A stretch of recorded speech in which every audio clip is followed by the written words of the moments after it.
ভগবানের কাছে প্রার্থনাটা এমন হওয়ার কথা ছিল, অসৎ হইতে মোরে সৎ পথে নাও, জ্ঞানের আলোক জেলে আধার গোছাও, মরণের ভয় যা কমর করো, দেখা দিয়ে ভগবান শঙ্কা হর, করুণার আশিস ঢালো রুদ্র শিরে, চিরদিন থাকো মোর জীবন ঘিরে, ঝরিয়া পড়ুক শান্তি চিরচরময়, চির শান্তি পরিমলে পড়ুক হৃদয়।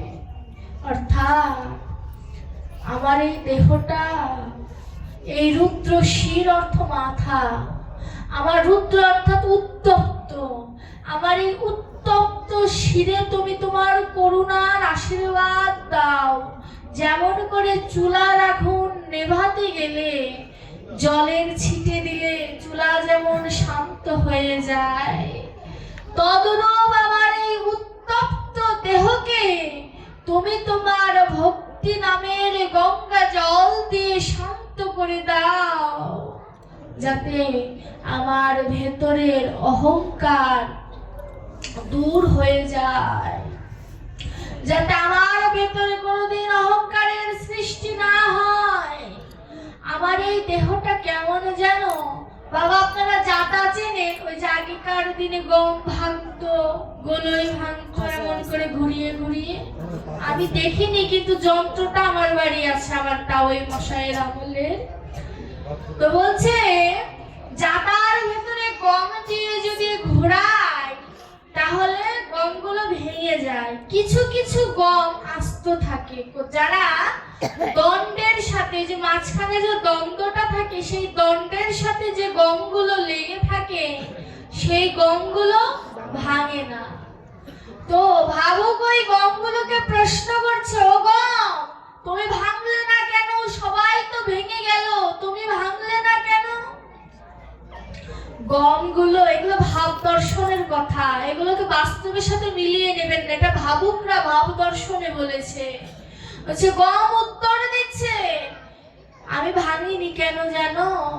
ওই যে মাঝখানের ওই দণ্ডের সাথে আমার সংযোগ ছিল, ওই দণ্ডের সাথে লেগেছিলাম বলে আমি ভাঙিনি।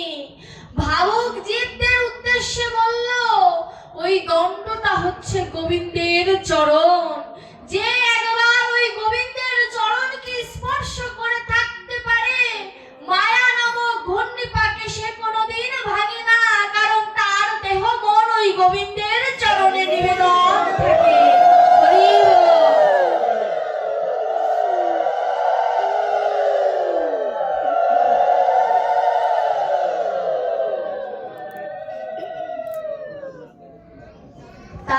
তার দেহ মন কায় মনোবাক্য, কায় মন বাক্য, এই তিনটা দিয়ে গোবিন্দকে, কায় মানে দেহ, মন আর বাক্য মানে মুখের সত্য, এই তিনটি দ্বারা গোবিন্দকে যদি কেউ ভালোবাসতে পারে, গোবিন্দ তার থেকে কোনোদিন দূরে থাকতে পারে না। কারণ ভক্তি হচ্ছে দুই প্রকার, বৈদিক ভক্তি আর হচ্ছে রাগ ভক্তি। বৈদিক ভক্তি বই পুস্তকে পড়ে মন্ত্র উপাসনা করে আমরা যে গোবিন্দকে ডাকি, গতকাল সরস্বতী মাকে ডাকলাম, এগুলো হচ্ছে বৈদিক ভক্তি। বই পড়ে পড়ে আমরা সবাই অঞ্জলি দিই, পূজা করি। এই ভক্তিতে কবে গোবিন্দ আসবে তার কোনো নিশ্চয়তা নাই। কিন্তু রাগ ভক্তি অর্থাৎ প্রেম ভক্তি, এর অপর নাম হচ্ছে প্রেম ভক্তি। এই ভক্তি যদি কেউ একবার অবলম্বন করতে পারে, ভগবান বলেছে কেউ যদি একবার আমাকে অনন্য চিত্তে আত্মনিবেদন করে যদি একবার ডাকতে পারে, একবারেই আমি দর্শন দেই। কেমন তার প্রমাণ কি? তার প্রমাণ হচ্ছে, যদি শক্তির উপাসকের কথা বলি, বাবা খাপা তার প্রমাণ। তিনি কালীমাকে কি বলতেন? জল দিলাম, ফুল দিলাম, সেবা নেই। কোন মন্ত্র জানতেন না, মাকে তাকে দর্শন দেয়নি। এইরকম অনেক উপাখ্যান আছে, যারা ভগবানের পূজা অর্চনা জানতেন না, তবু ভগবানকে পেয়েছে। ভাগবতেই উল্লেখ আছে, ঋষি পেল না যোগ সাধনা করে বলরামকে সেবা দিয়ে এসেছিলেন। ভক্তি এমন একটি জিনিস, কেউ বৈদিক ভক্তি অবলম্বন করবে না এমনটা নয়, কিন্তু বৈদিক ভক্তির ভেতরে যা পায় ভগবান, যে সুখ পায় তার থেকেও অধিক সুখ পায় ভগবান প্রেম ভক্তির মাঝে। আর একবার যদি কেউ প্রেম ভক্তি উপলব্ধি করতে পারে, এই জগতের মোহ মায়া তাকে কোনদিন আকৃষ্ট করতে পারে না। ওই যে বলে না, ভাই বলো বন্ধু বলো রে মন, কেউ তো কারো নয়, দু চার দিনের মেলামেশা পথের পরিচয়। এসেছ বাণিজ্য লাভে, লাভ না আসল যাবে, সাধু সঙ্গ কৃষ্ণ সেবা মন কখনো বা হবে, বল হরি বল যাবি বৃন্দাবন, সাধু সঙ্গ কৃষ্ণ সেবা মন কর সদা আপন।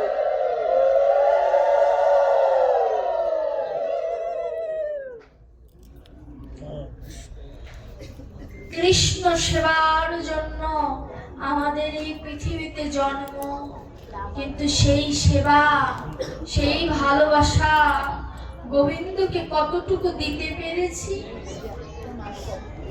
শাস্ত্র নববিধা ভক্তির কথা বলে দিলে 9টি উপায়ের দ্বারা আমরা ভগবানকে পেতে পারি। বাবা, আপনাদের ভালো লাগছে তো? আলোচনা কি সংক্ষিপ্ত করে দেব? না না না না না, আপনারা আমাকে, আপনাদের যখন একটু খারাপ লাগবে আমাকে 10-15 মিনিট আগে বলবেন, আমি বিশ্রাম দিয়ে দেব। তো নববিধা ভক্তির কথা বলেছে ভগবান, বললেন শাস্ত্র বলছে 9টি উপায়ে ভগবানকে পাওয়া যায়। প্রথমেই হচ্ছে শ্রবণ। ভাগবতী বলছে শ্রবণম মঙ্গলম শ্রীমদ ততম ভক্তি কীর্ণন্তে ভুরিদা জানা। শ্রবণ করলেই মঙ্গল। আবার পদকর্তা বললেন আজও বুঝিবে না যে হো, শুনিতে শুনিতে সে হো, অদ্ভুত চৈতন্য চরিত বুঝিবে রসের রীতি, হইবে পরম প্রীতি, বুঝিলে শুনিলেই হইবে বড় হিত।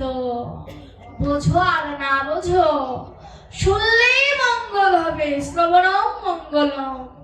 নববিধার প্রথমটি হচ্ছে শ্রবণ। আমরা শ্রবণ করব, কার মতো করে শ্রবণ করলে ভগবান দর্শন দেবে? শ্রবণ করতে হবে পরীক্ষিত মহারাজের মতো।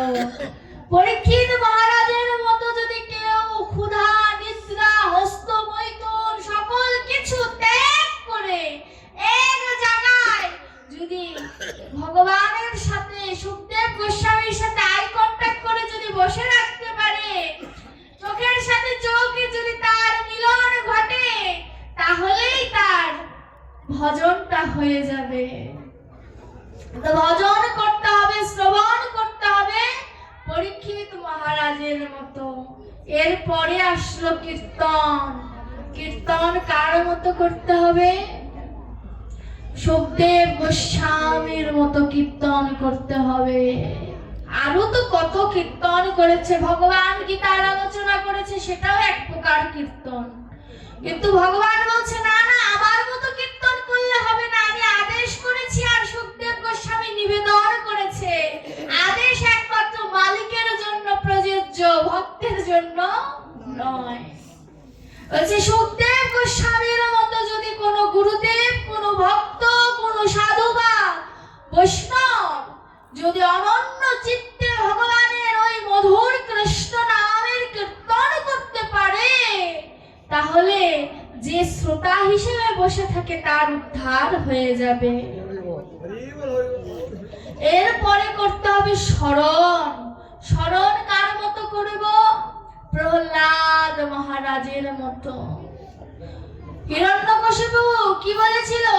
এত যে হরি হরি করিস, হরি কি সব জায়গায় আছে? প্রহ্লাদ বলেছিল হ্যাঁ আছে। বলছে এই ফটিক স্তম্ভের মধ্যে হরি আছে? বলেছে হ্যাঁ হরি আছে। তৎক্ষণাৎ হিরণ্যকশিপু ফটিকস্তম্ভের মধ্যে আঘাত করা মাত্রই নৃসিংহ অবতার রূপে ভগবান আসলেন। কই আমি যদি বলি ফটিকস্তম্ভের মধ্যে ভগবান আছে, আসবে তো? স্মরণটা আমার হয় না। ভগবান আছে সত্য, কিন্তু আমার বলার মধ্যে সত্যতা নাই, বিশ্বাস নাই। ওই যে বলে না, বিশ্বাসে মিলাই বস্তু তর্কে বহুদূর। আমরা তর্ক করতে জানি, বিশ্বাস করতে জানি না। ভগবান যদি আমাদের ভিতরে বিশ্বাস থাকতো, এই ফটিকস্তম্ভ তো দূরের কথা, এমন বিশ্বাস যদি থাকতো যে গোবিন্দ মন্দিরে নাই, আমাদের মাঝে বসে আছে, পেছনের মায়েরা কথা বলার সাহসটাই দেখাতে পারতো না। সত্য কিনা? সত্য।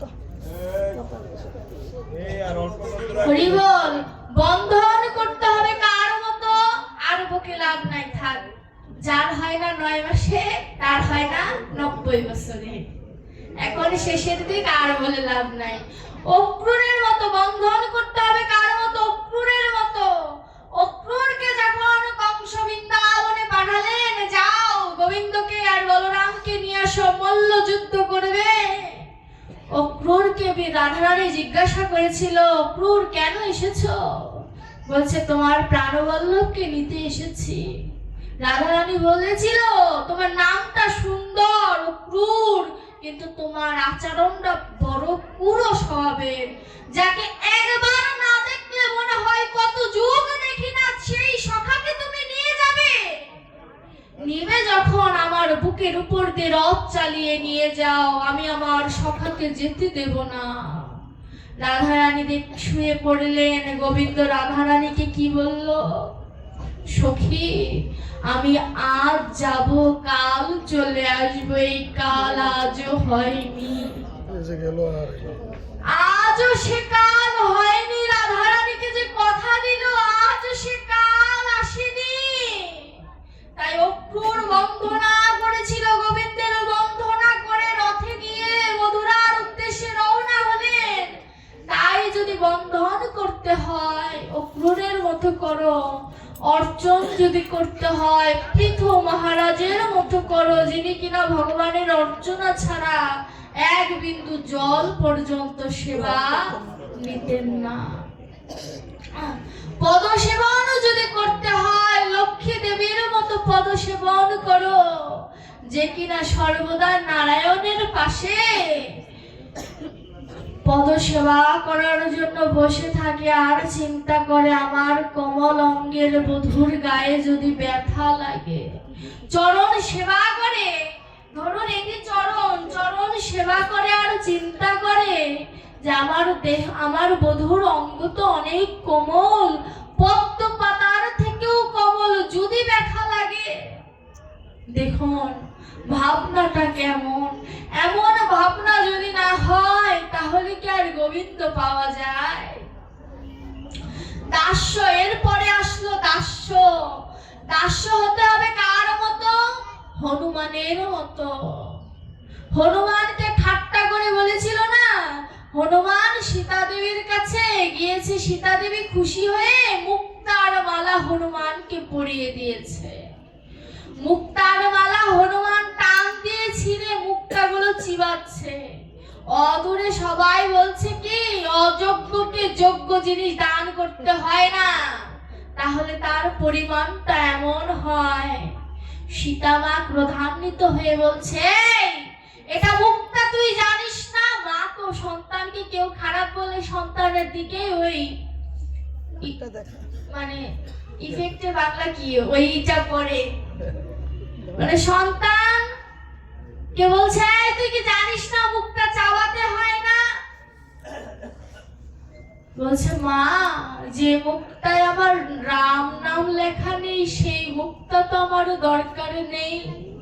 আমি মুক্তাগুলো চিবিয়ে দেখছিলাম যে আমার রামের থেকেও এই মুক্তাগুলো কি দামি নাকি, যে আমার সীতা মা আমাকে রাম না দিয়ে মুক্তার মালা গলায় পরিয়ে দিল। দেখো ভাবনাটা কেমন। আবার কি প্রমাণ দিলেন? ভরা সবার মাঝে হনুমানকে নিয়ে ঠাট্টা করলো, এত দাস দাস করো, হৃদয়ের মাঝে তুমি সীতারাম দেখাতে পারো? তৎক্ষণাৎ দেখিয়ে দিলেন আমার হৃদয় মাঝে রাম সীতা আছে।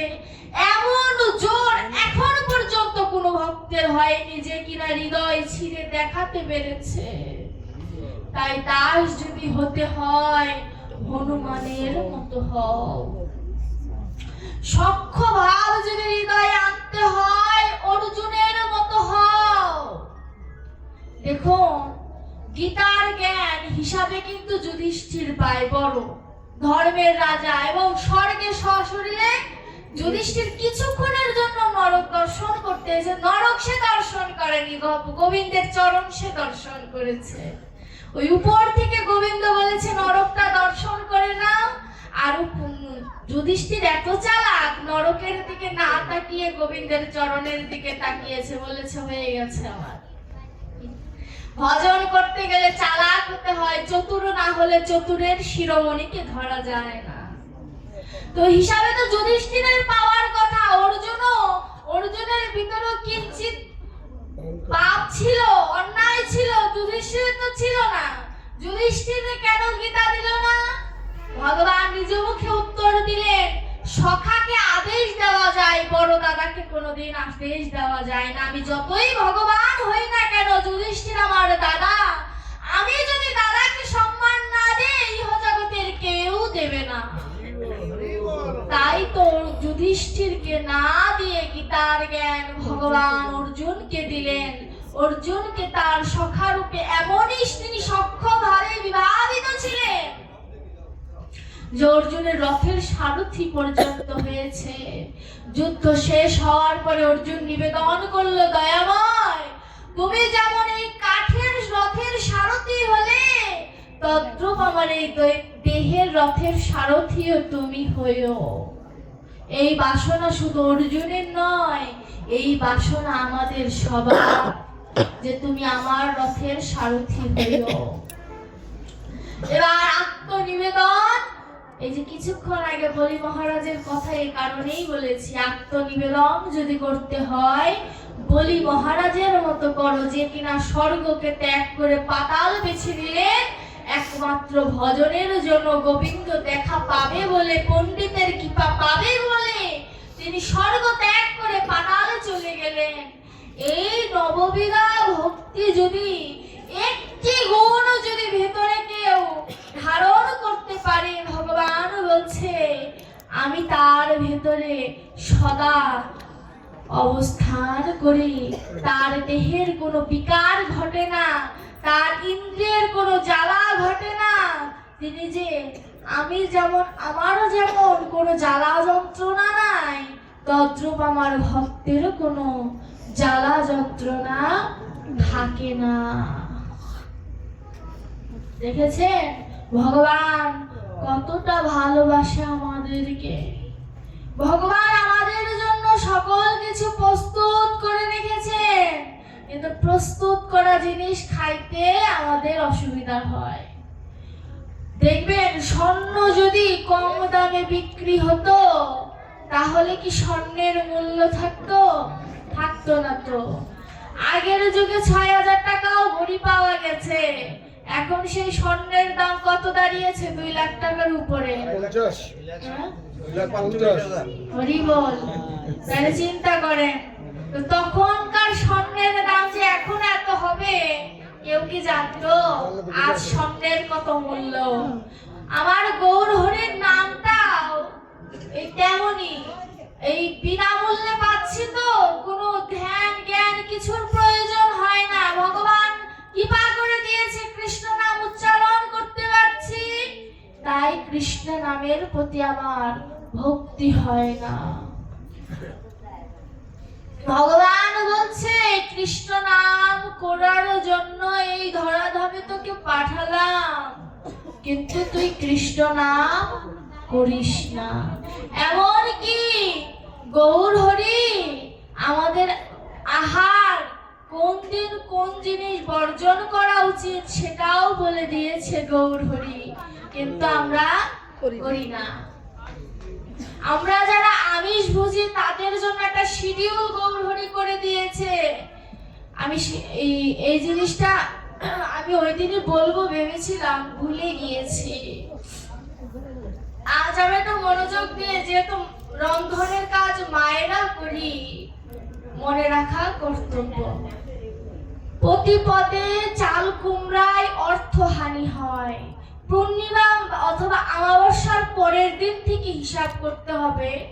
নিরামিষ ভুজি হোক আমিষ ভুজি হোক, এই জিনিসগুলো বর্জন করা উচিত। অনেকে বলে যে আমি যে বর্জন করবো এর প্রমাণ কি, যে এটা বর্জন করলে হবে না, বর্জন করেও তো অনেক সময় হয়ে যায়। বেঁচেছে বলেই তারা বেঁচে গেছে বেশি দিন।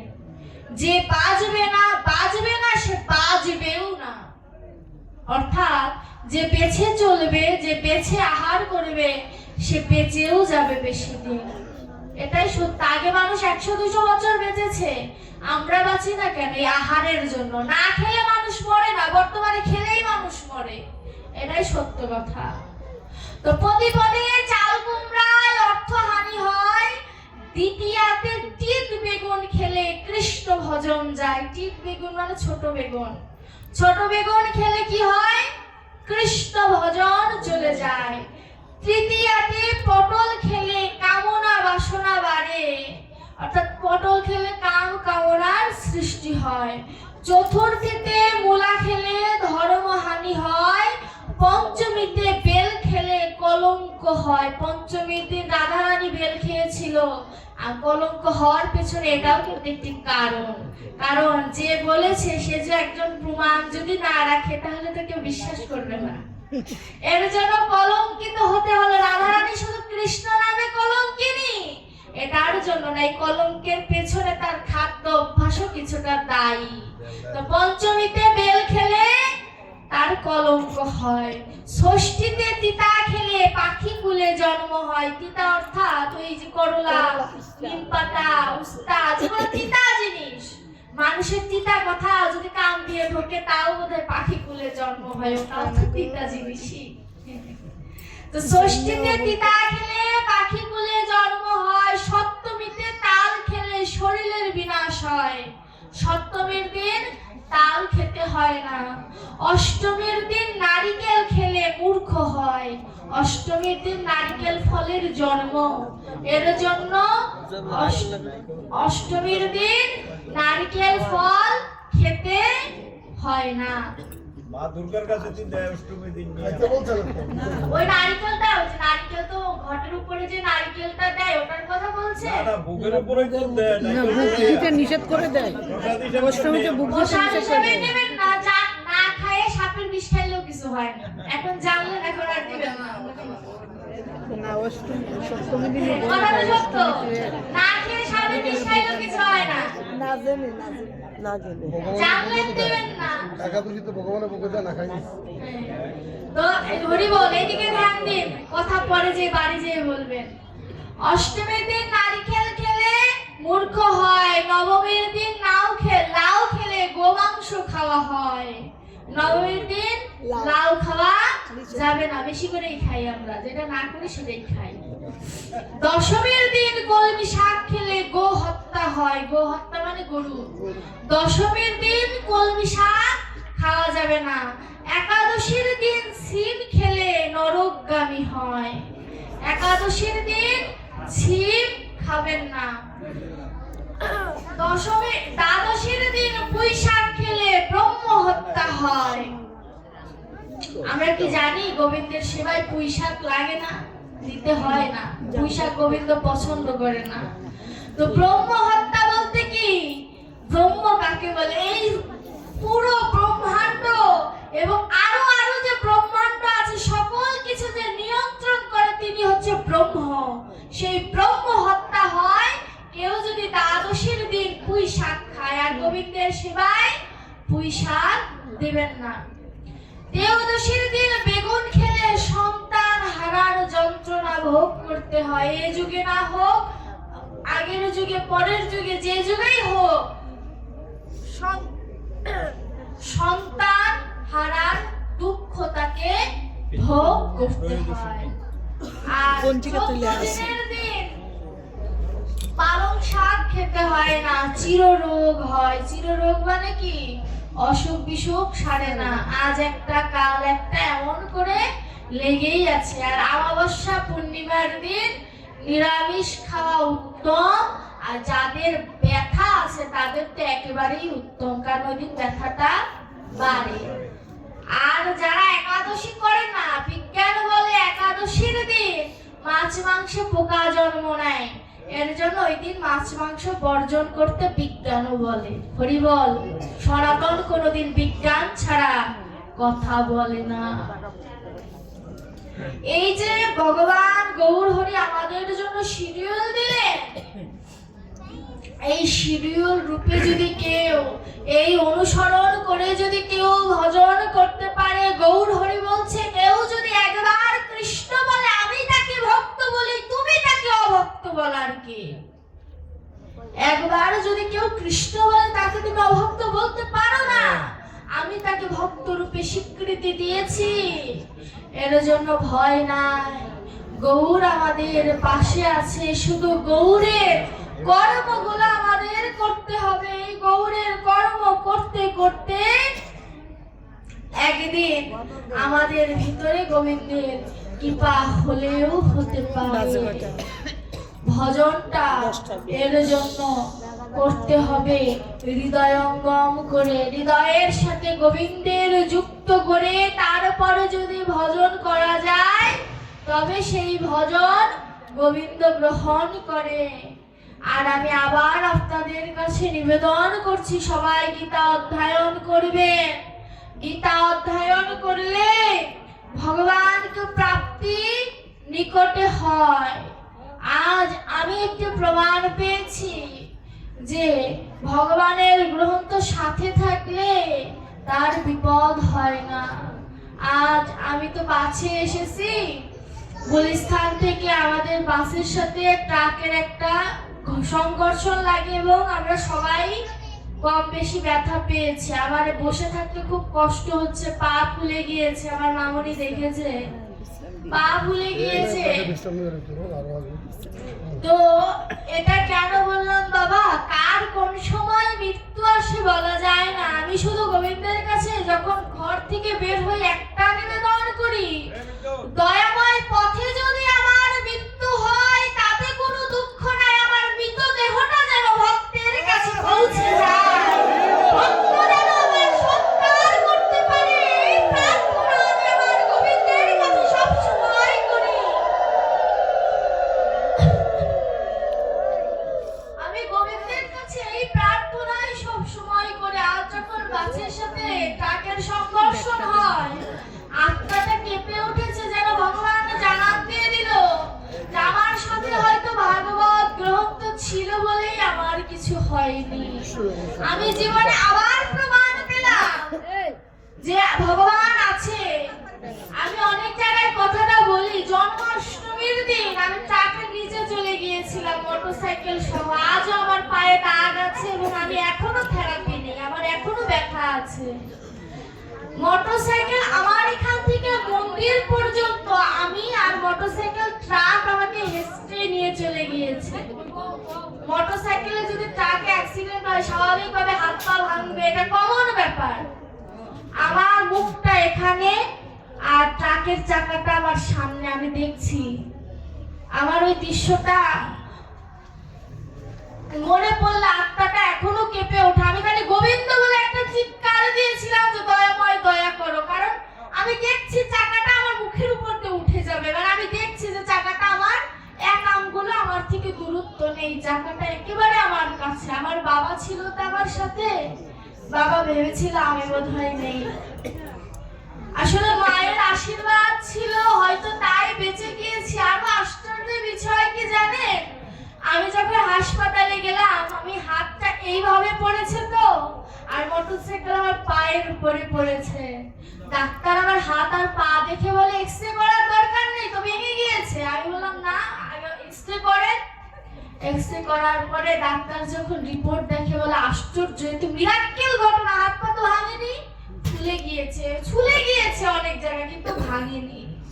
সেদিন আবার বুঝতে পারলাম যে গোবিন্দকে যদি একবার কেউ স্মরণ করে, ট্রাক কেন আরো কিছুর নিচে যদি সে পড়ে যায় তার কিছু হবে না। সেদিন আমার গোবিন্দের প্রতি পূর্ণ বিশ্বাস এসেছে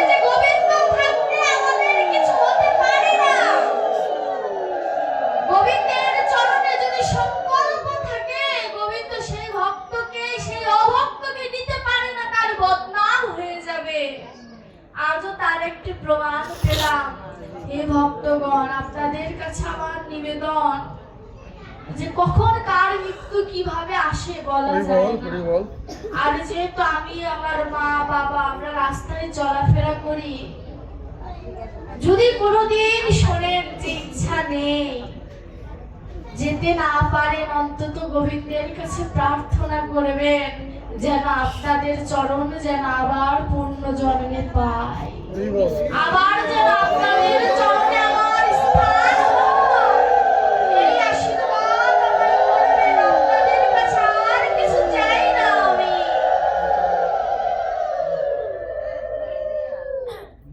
এই প্রার্থনাই আপনাদের কাছে। আর আপনারা সবাই গীতা পাঠ করবেন, দরকার হলে এটি তো মন্দির, গীতার স্কুল খুলবেন যাতে ছোটরা এখানে গীতার শ্লোকগুলো উচ্চারণ করা শিখতে পারে। যে গীতা সম্পর্কে ভালো জানে তাকে সপ্তাহে একদিন আলোচনা করতে বলবেন, দেখবেন এটা মধুর বৃন্দাবনে পরিণত হয়ে যাবে।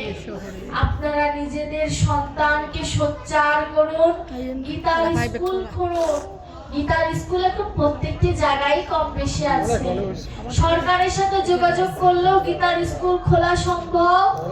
আর কেউ যদি নিঃস্বার্থভাবে সনাতনীদের শিখাতে পারে সেটা তো আরো উত্তম। আর সরকারি ভাবে তো 5,000 টাকা বেতন দেয়, সেটাও উত্তম। আপনারা গীতার একটা স্কুল খুলুন।